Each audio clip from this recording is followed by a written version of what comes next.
Our next guest is one of my favorite comedians. It's an honor to have him perform on our 100th show. Please welcome Louis C.K.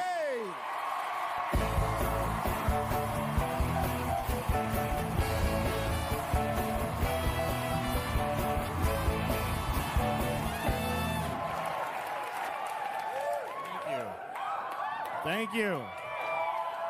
Thank you very much. This is exciting. My nipples are hard right now. They are. I just noticed it. Ooh, that kind of hurts. Hello, everybody. Nice to see you all. My name is Louis. I'm a 42-year-old divorced father. I got 2 kids, 2 girls, and it's the hardest part of being a parent really is just the days that you spend with your kids. That's really, ask any parent. You ask parents, like, is it the worrying? Is it saving? But no, it's just the days. It's just every day. My kids wake me up at 6 o'clock in the morning. Okay, I don't get up at 6. Before I had kids, I blew off whole careers because I didn't want to get up. Like, I just won't be that then. And then you take them to school, and then you pick them up, take them home, then it's like, how early can I put them to bed that isn't child abuse? Like 4 p.m.? Putting your kids to bed is murder, because they don't want to do it. They're just laying awake, just like Clockwork Orange, just so excited. And I just want them to stop. I want to stop their ceaseless joy for life. So I can go watch Cash Cab and jack off and pass out. That's all I want. I love my kids, but I want them to stop at bedtime. So I just want them to go to sleep so I can eat all the ice cream in a house that would break their hearts if they knew how much ice cream. There's so much ice cream in the house, and I never give it to them. It's mine. I wait till they're sleeping, and I eat it in their room in the dark over their beds. And also, I'm a divorced dad, so when I'm with my kids, it's just me and 2 little girls. And that's a challenge. There's certain things like we were in the airport the other day. I was taking my kids somewhere in New York, and they had to go to the bathroom. Now, when kids have to go to the bathroom, you don't get much warning. They don't go, hey, Dad, I kind of have to go. Should we start looking for a place? They just go, I'm going to poop in my pants in T-minus 5, 4, 3, and it's over. So you got to find a place. Now, take yourself through that logically. I'm a man. I've got 2 little girls. I'm not allowed in the ladies' room. I mean, not me personally. I didn't get banned. I can't go in the ladies' room because I got a big old penis, so I just can't go in. I'm not bragging that it's not big like porny, thrusty penis. It's just big like an old man's nose, just kind of like just kind of droop, like a lava lamp, just bloop. It's big in an upsetting way. Don't ever look at my penis. It's awful. Also, I'm not allowed in a ladies' room because I love looking at people's vaginas anytime that I have that opportunity. It's amazing that we still need separate rooms to pee in. As human beings, men are so disgusting that we can't be trusted to pee in the same room. So I have to take my girls to the men's room, which is awesome. Look, girls, 9 penises. 9 farting men shaking the pee off their big old penises. So I got to push them past that, and then we go in the stall. So I'm in a bathroom, airport stall with 2 little girls, all our luggage. There's a guy right here. Right here. There's a guy here. This dude, I can see his foot. He's trying to get leverage to harder. Like he's struggling. We can hear him. We're sharing this moment with him. He's like, oh, he's struggling. Like he's giving birth in the 1800s with no midwife, just in a barn. Just an old country whore dropping another baby in the hay. This is what this sounded like. And when he broke loose, it sounded like soup cans and pennies being shook out of an old duffel bag.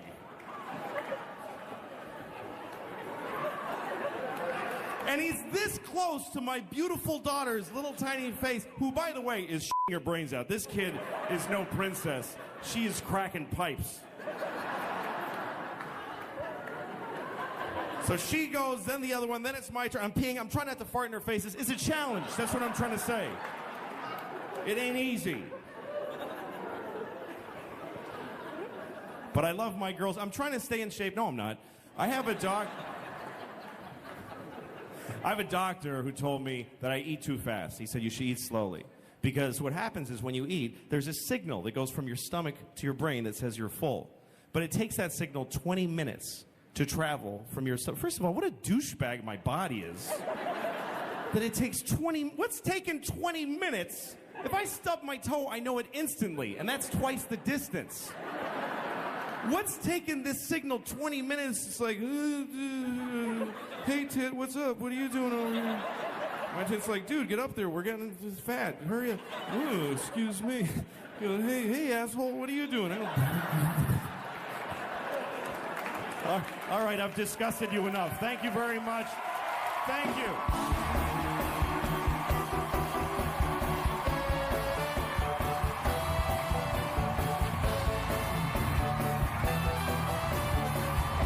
We'll be right back with more Louis C.K. Don't go nowhere.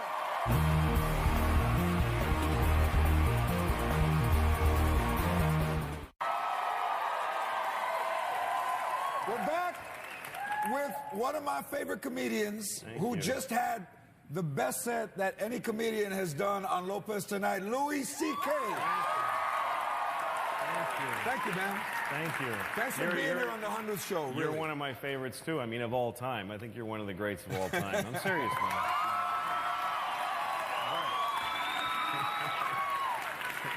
And we've been friends a long time, but we've never formally hung out. No. Yeah. Because you live in New York. That's right. And I live here. That's so right. I'm going to New York this weekend. Oh, good. But when you're out here, do you like being out here? No, I hate it. I hate it. It's just a different... I think the thing about New York, people think that people are rude there. You know, and they're friendly in a different way. Like, a New Yorker will hold the door for you, but you got to get through the door. Like, you have, like, 2 seconds before the nice gesture becomes hatred, like seething hatred. You're like, go ahead. Go! All right, jeez. I'm in a hurry. I wasn't before. I wasn't even going in that building, but I guess I have to. Because you're making me. But people are used to being with each other. The thing about LA is that people are all in their cars, and they don't think about the people in the other cars as human beings sometimes. And things get kind of... People honk all the time here. And I really believe this, George, that if you own a car and you ever honked your horn once, you're a piece of shit. I really believe that. There's no legitimate reason to honk a horn. It's only selfish. It's supposed to be for safety, but what's that story that ends with, and then he honked his horn and everyone was saved? Like, what is that story? I think the idea in our heads is you'll be driving and a kid will run out in front of you, so you'll honk and then kill him. That's what would happen if you chose to spend your time beep. Well, he's dead now. At least he died in fear instead of joyful play. I got to announce his death with a horn. But no, the reason people honk is to critique that has already happened. What do you mean? Like what? Like what? Well, like, it's not to avert, it's just to go, beep, hey. Like, why do you get to sound a trumpet because you're unhappy? Why does everybody beep? You shouldn't. It's no different than being in a store and someone gets in front of you and you just go, It's stupid. The other reason people honk is because they just don't want to wait. You're sitting in your car, you're sitting behind another car, the light turns green, and because he doesn't have your central nervous system. You go, bah! And I don't mean to accuse because I honk at everybody. And there's no... I do. I honk at people on the sidewalk for being ugly. I'm the worst. Beep, stay home, it's gross. So I'm worse than anybody else. But tell everybody the story about how you almost got killed driving, but not in an accident. Just tell. No, I almost got murdered by a young fellow. I was driving. I was living here at the time, and I was driving really fast. I was speeding because I was in a hurry. So I was making other people almost die because my bad judgment. So I'm driving, and then I realize there's a car next to me who's driving fast. It's a kid, like 19 years old, in a green Honda that he made at his house. You know those cars? I do. He's got spiky hair. And he keeps, so I'm like, good, I don't care. Let's both get to my show on time. I'm fine. He thinks we're racing. I'm not racing. But so we get to the next red light, and he's looking at me, and he's going, woo, like this. And I go, what happened to your hand? Like, I don't understand I don't know what that means. If other people don't know the thing, it doesn't scare them. He's like, yeah, and I'm like, I don't know it. So I said to him, listen, I'm not trying to go fast relative to you. I just have my own independent reason for my speed. And he got angry at all the words and everything. And he pulled out a gun and he pointed it at me. So I go through the red light. And he does too. And I was like, oh, I'm thinking, oh, he's trying to kill me, but he's not going to go through a red light. You know? I'm sure he's thinking ahead to how that's going to hurt his insurance premiums in the long run. So now I'm in a car chase in LA. I'm being chased, and it doesn't feel like a car chase. It's a beautiful day. I'm listening to Simon and Garfunkel on my radio. Being chased through, I am just a poor boy, though my story's seldom told. I've wondered. So I call 911 on my cell phone, and I go, there's a guy chasing me with a gun, and he's trying to kill me. That's what I said. And the lady goes, why is he doing that? I swear to God, why is he doing that? I'm like, is there a reason he could have that you would not send anyone to help me? Like, if I tell her the story...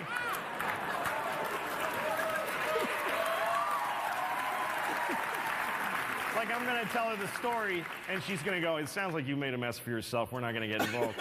So I did the same thing anytime I call a company and I don't like what. You hang up and you call again. Right. Get another person. Get another person. So I get another guy. He goes, 911, what's your emergency? And I tell him, and helicopters show up right away. I guess I just sound white enough to call in an airstrike. I'm nervous. So. You are fantastic. Hey, if you ever seen Louis C.K. live, you have to see him live. Until then, watch Louis C.K.'s sitcom Louis, premiering June 29th at 11 o'clock on FX. My favorite comedian, Louis C.K. We'll be right back.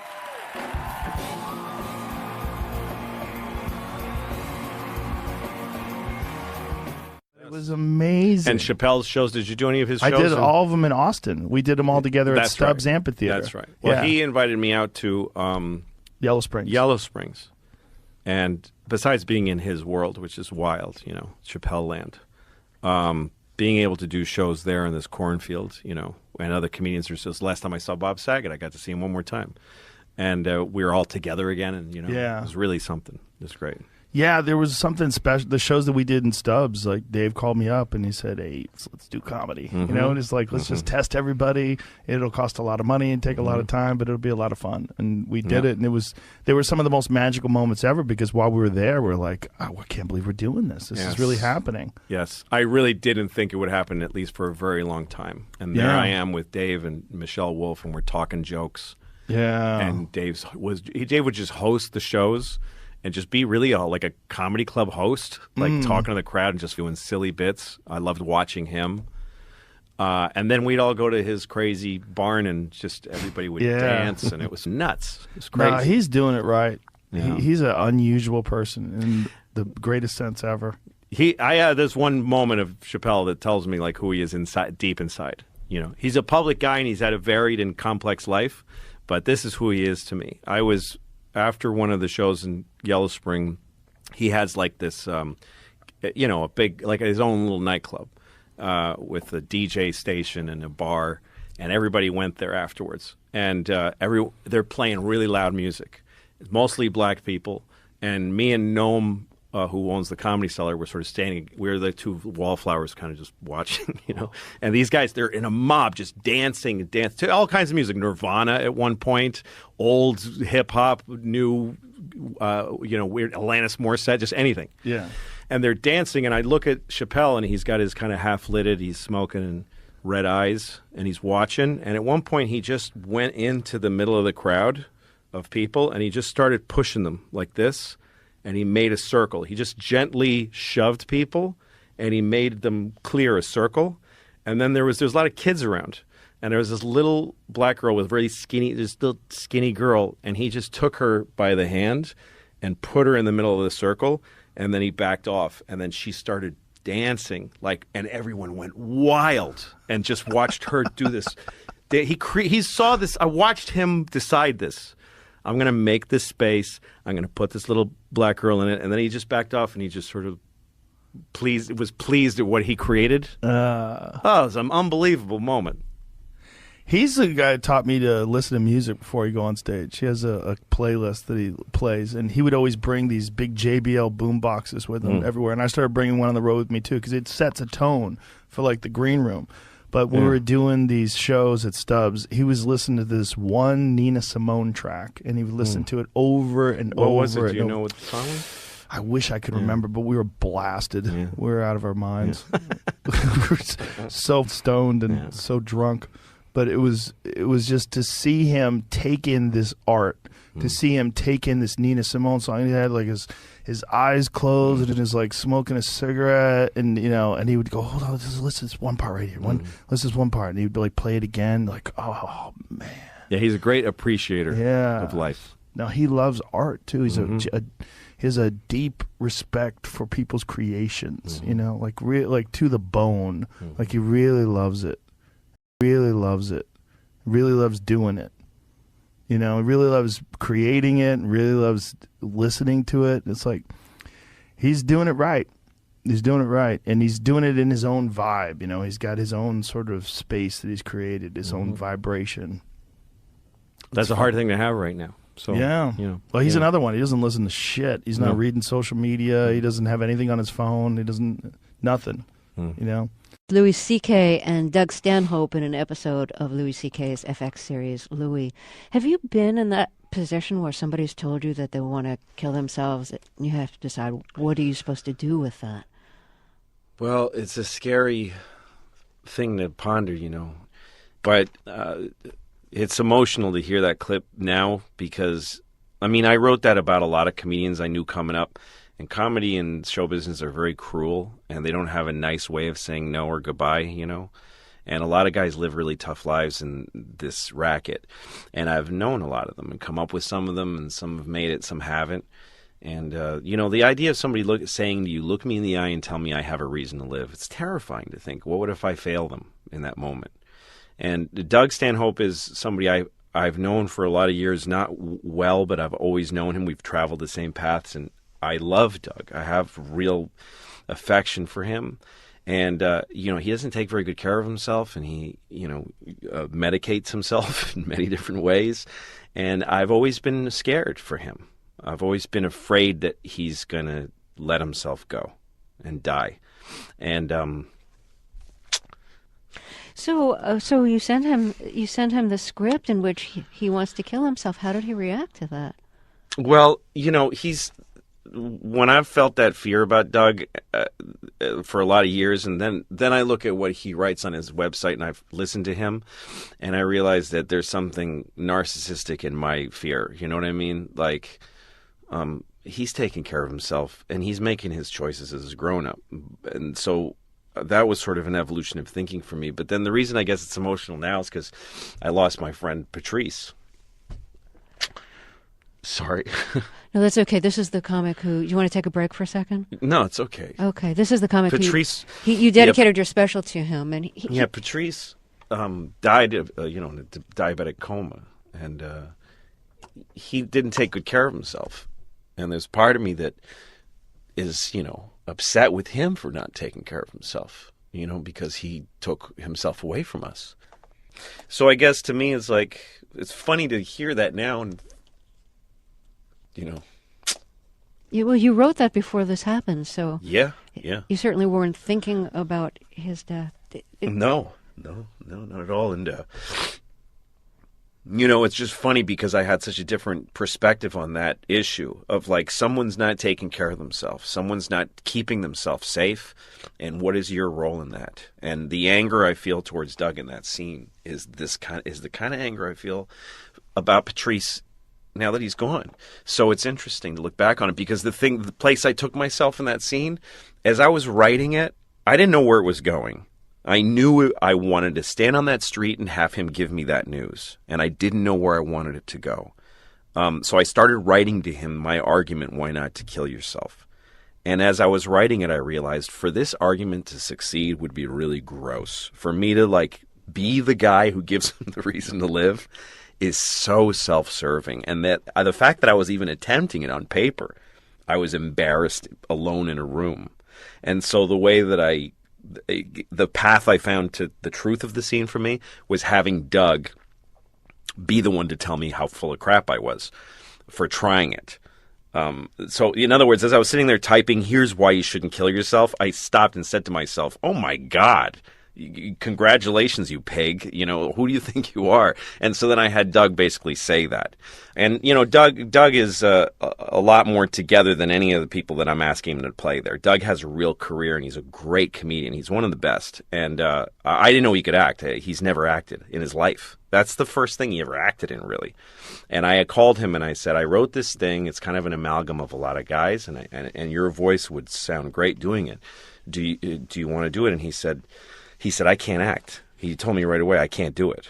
And I said, I didn't ask you if you can. What I'm asking is, do you want to? And he said, well, yes, I do want to. And I thought, well, that desire will make it work, you know. The crazy thing is that I was so exhausted when we shot that episode. It was one of the last things we shot. I was so strung out. I didn't know any of my lines. I was depressed. I was just really not in good shape. And Doug came so prepared, and he was the best.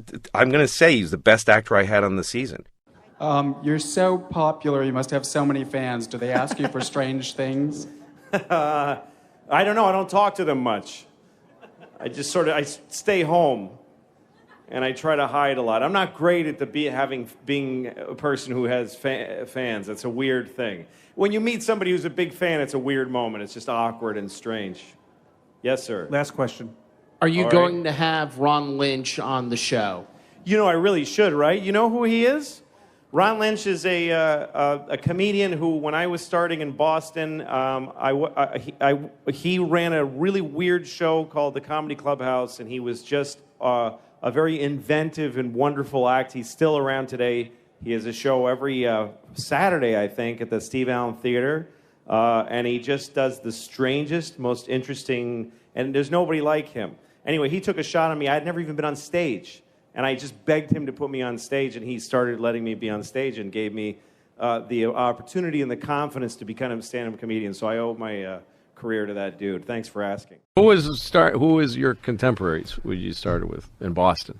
I don't know if there's guys that anyone knows, really. Yeah. Tom Dustin, Alvin David, Mike Whitman, they're kind of still there. Was Patrice still in Boston when you Patrice was started? gone, Bobby was gone, Dane was gone. I started in 2000, but all those guys were there. It's still all the same. Like, we all have the exact same starting out stories, but I started 15 years after you guys. It's so funny. It's like a lot of the same rooms, the same guys, Donovan, Tony V.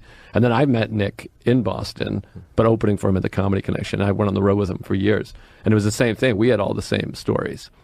It's really fascinating. How that place stayed the same long enough to foster. I mean, those guys sort of created all the comics that came from there. Sure, Burr, yes, Patrice, who to me is one of the greatest of all time. Sure, for sure. Patrice is by far, he owns a part of comedy that nobody else can touch. Yes. There's other people that have like categories where they're number one or two in the bench, but he's the only fucking guy who ever did that.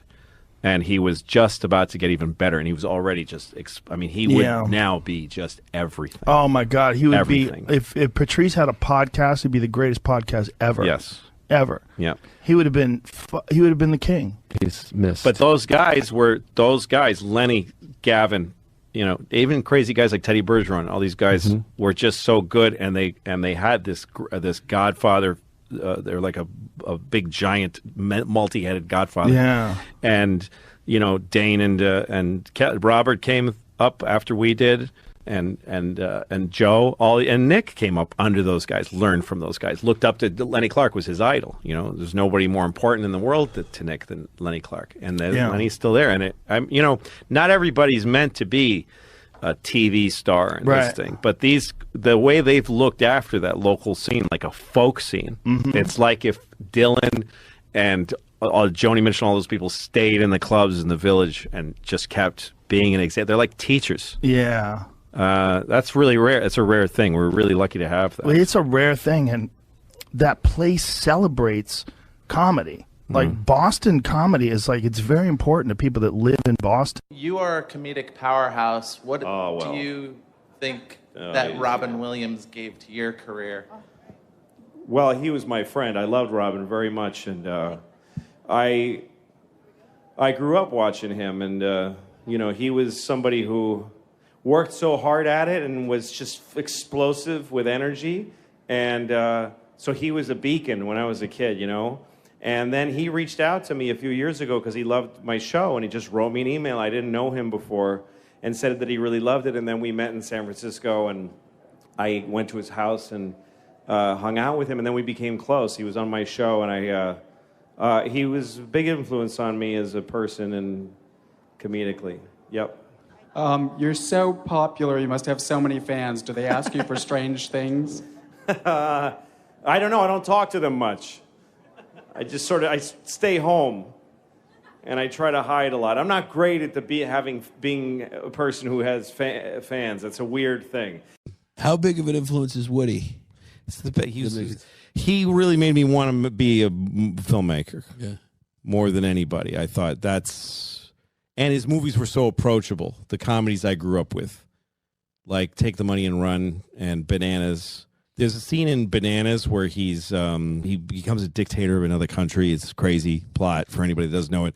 But he comes back to America and he's going to court for a crime, and he's covering his face, and then the whole press is walking, and then he walks by this really ugly woman who's just standing there, and he takes the hat and he just puts it over her face.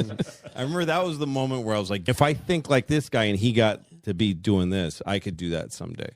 You're like, oh, I love it like this guy. I want to do what he does. And then watching him develop to Hannah and her sisters and to husbands and wives, crimes and misdemeanors. Yeah. I mean, Annie Hall, Manhattan. Yeah. These are all masterpieces, and it's crazy that they belong to one person. That's absolutely nuts. It's nuts, actually. Yep. I think your boots are really sexy. What? Your boots are really sexy. Thank you. Maybe tell me that later instead of during a performance. You're not welcome to speak. I'm trying to make that really clear to everybody at the same time. It is not appropriate to yell at me right now. It is less appropriate to yell at me than almost anybody within several square miles. If you yell at a guy on the street, you're not ruining a show for 2,500 people. So it's literally one of the few people, me and a pilot, you shouldn't talk to. Those are the only people. A pilot flying a plane at that moment, and me doing this, and a ballerina. The three of us, leave us alone so that we can give you what you paid for. For you, not for me. I don't care. I can't be hurt. I can't be. I'm 45 years old. I have used up every kind of crime, and it's all, I've used them all. Blank piece of paper? That's how all my feelings are now. That's how all of my emotions and impulses are. Yeah, I know about that. That's fine. I've done that. No reaction.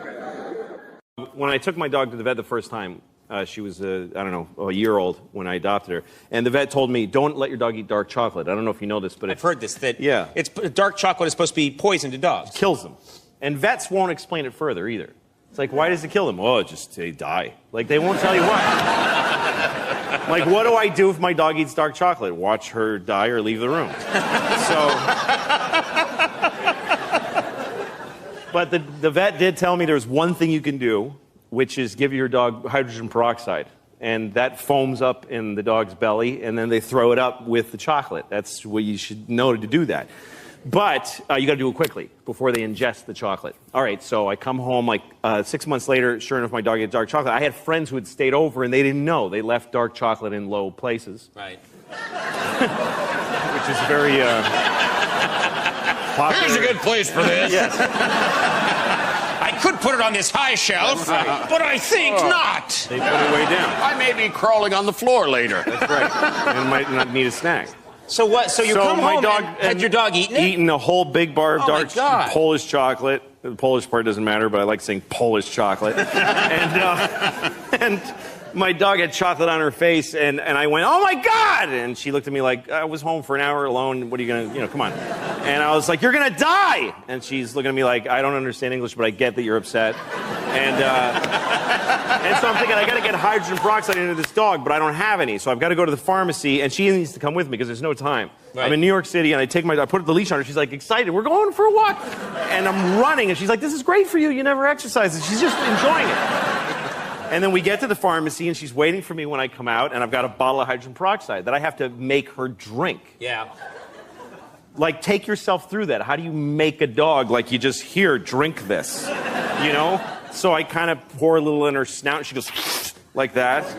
And so I kind of grab her, and I pour a little more. She goes, I think I was pretty clear that I didn't like that. Like, she looks at me like, she's trying to figure out what's going on here. And so I get my whole body around her. This dog was 70 pounds. She was like an alligator. Yeah, and if she didn't want to drink something, she's just thrashing. I'm like, drink it! And at one point, I have her on the end of the leash, and she's looking at me all wet on the face. And she gives me this look like, I don't know what happened to you, but our thing is over. I'm not into you anymore. I'm a dog. And she starts going, she became completely vicious. She's trying to bite me, and I'm trying to save her life. Yeah. So I'm punching her in the face. And